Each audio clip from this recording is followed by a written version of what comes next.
Hi! Welcome to my vlog! Ang video ko for today ay comparison ng Bear Brand Jr.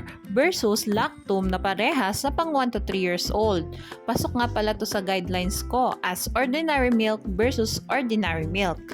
Request nga pala ito ng isa sa mga viewer ko. Maraming salamat po sa tiwalang ibinibigay nyo sa akin para ma-review ang mga gatas na ito. Katulad nga ng dati ay magbabase ako sa nutrition facts ng dalawang gatas na ito at ang gagamitin ko na measurement ay yung per 100 grams of powder. Okay, let's start. Sa energy, DHA, carbohydrate, sugar and lactose, lamang ang lactum. Samantalang lamang naman ng Bear Brand sa fat, linolenic acid, and linoleic acid. Ngunit wala itong DHA at wala rin naka-indicate sa nutrition facts nito na sugar at lactose. At pantay naman ng dalawang gatas sa protein. Lamang ang lactum sa first category. Mag-proceed naman tayo sa vitamins. Sa vitamin A, lamang ang lactum. Samantalang lamang naman ang Bear Brand sa vitamin B1, vitamin B2, niacin, pantothenic acid, vitamin B6, biotin, and folic acid. Sa vitamin C, vitamin D, vitamin K, and choline, lamang ang lactum. Samantalang lamang naman ang Bear Brand sa vitamin B12 and vitamin E. Ngunit wala itong choline. So kahit nga mas madami akong na-checkan na lamang ang Bear Brand, ngunit wala naman itong choline, ay may i-consider ko na mas lamang ang lactum sa vitamins.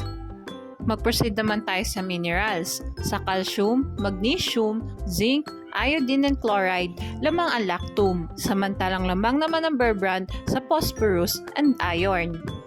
Copper, manganese, and selenium, lamang ang lactum. Samantalang lamang naman ang Bear Brand sa potassium and sodium.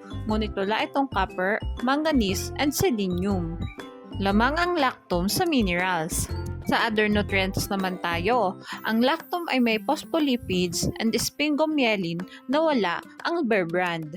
Kaya naman, lamang ang lactum sa other nutrients. At magtungo naman tayo sa price na parehas kong kinuha sa Lazada. Paalala guys, pwede mag-iba ang presyo ng dalawang gatas na ito depende kung sang store nyo sila titingnan.